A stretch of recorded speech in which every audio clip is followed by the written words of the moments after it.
It's not straight, that.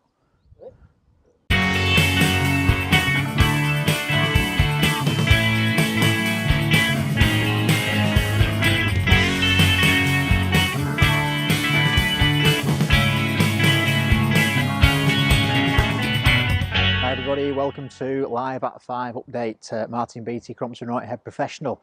Now brought you up to the third hole where I'm going to show you the work that the lads have been doing this week, removing trees. We've had the wood chipper on all week doing overtime, and they've taken 10 large popular trees out. Again, it's part of the club's ecology plan.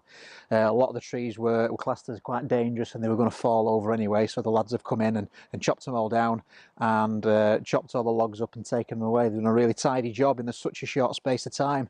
They've been helped today by the Monday lads, Gareth Snell, Bill Fitzpatrick and Dave Banton. And the stump grinder will be in due course to get rid of these stumps and reinstate the area back to full fitness. So another area I want to show you about is over on the 13th. Another area here of massive improvement. We're on the 13th tee. As you can see there, the hole looks absolutely massive. Taken down the big laurel bush that was to the right hand side about 100 yards off the tee there. It used to be the size of a house. All of a sudden it's opened up the hole, made it a much wider vista and made it a much more pleasing view from the tee. Let's go down and take a closer look. So as you can see, we're on the site now where the laurel bush has been removed. It was absolutely massive. It covers quite an expansive area, and if it's done anything, it's opened up the visual from the tee. It's made the hole appear 20 yards wider. Not to mention it's got rid of all the problems relating to roots growing into drainage channels and what have you. So very, very good tidy job. Again, the wood chippers took everything, mushed everything up, and the lads have took it away, and hopefully this area will be reinstated within the next week. Why not go and play some golf now before I talk about the results and the new pathway on 14. The duel continues. We're now at the third hole, commencing our head-to-head match between me and Ben Crompton. Ben's still one up after his birdie on the first hole a few weeks ago. 320 yards I've got now off the back Compton on 3. I want to lead myself just a flick up to the green. Now it's a blind shot on the third here at Royton, so anything sort of just getting it over the top of the hill will run down to the bottom in the good conditions. So I'm going to go with 3 iron like I went with on the first, and hopefully with a downslope it's going to put me in a good position where I've just got a little wedge up to the green. Got to get the line in, right off this third tee here. The marker post is right in the middle, but it's not often the best place to go over. Anything left of the marker post I'd say is pretty good. Right of the marker post you're going to be asking yourself questions with the second shot, because you've got to take into account the copse of trees that sort of intrude on the right hand side there. So again, anything sort of over the marker post or left is the best line to take if you can. I'm going to go with 3 iron like I mentioned there.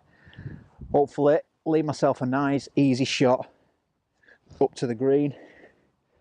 Nice smooth swing.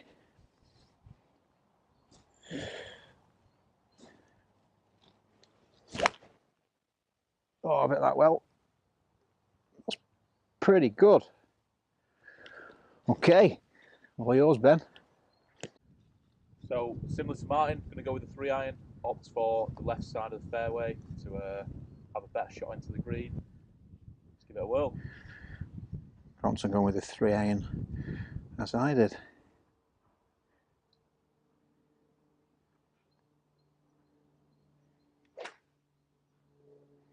Oh, it's a low stinger right over the marker. Pretty good shot, that. Okay, Ben's about 25 yards right in the centre of the fairway. That is plumb A1 position there. I've just turned off to the left, run down this little slope. Still got a good shot into the green. A little bit left of what I prefer, but still good chance here.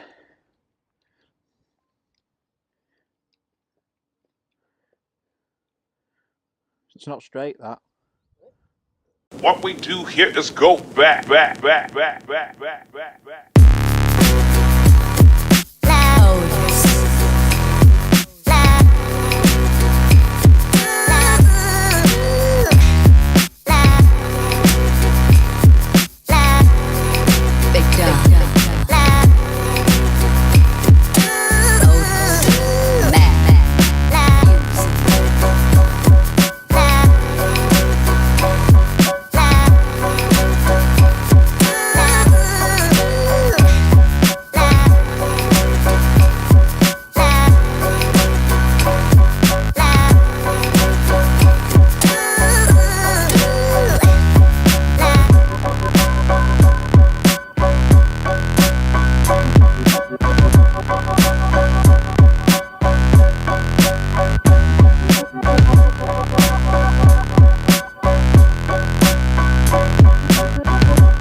stop there. If you look down here now on the 14th tee, we've got a new hard standing area the lads have created.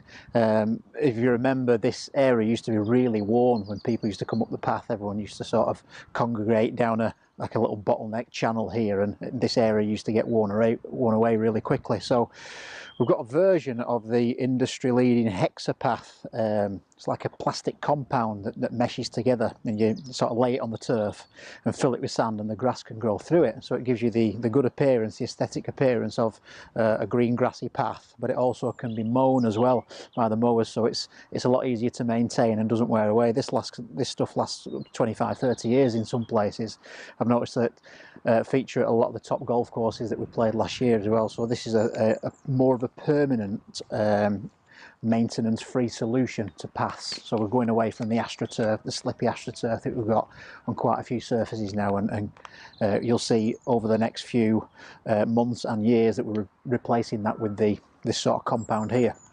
Right, let's talk to you about the important results from last Saturday and Sunday Winter League.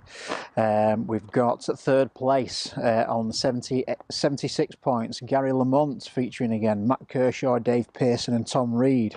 Second place, Dave Banton, Brian Smithies, Ian Whittaker and Alan Wetham. And last weekend's Winter League winners on a fantastic score, 78, 18 under, Martin Barnes, Andy Simpson, Andy Frizzle and Paul Finnegan. Twos last weekend worth 18.53. As always, money's been credited to accounts. And we also had a game of golf yesterday, Tuesday, we had a pros comp, 17 holes. Division 2 was won by Barry West on 35 on a card player from Chris Gleave. Division 1 was won by Paul Hopkinson, 38 points from Paul Harrison on 36. Twos were worth 10.75 and they were got by Paul Hoppy. Can't believe this, it's a misprint. Paul Harrison got 2, are you sure? Steve Tompkinson got 2, Ian Whittaker, Barry Goward and Colin Howarth. Well done again, all monies accredited to your accounts. Now this weekend coming is the Winter League wrap-up. This is the last weekend we'll play of the Winter League, so the order of merit will be decided then. Hopefully the weather's going to be kind to us. And don't forget tonight, 8 o'clock, BRS, jump on. It's the signing on night for next week's opening day. So opening day 4-man team, the sheet opens tonight, 8 o'clock. Don't forget to sign on. Thanks for watching. Don't forget, thumbs up, click that little subscribe button. Please, all comments welcome below. Look forward to talking to you again Friday night live at 5. Bye for now.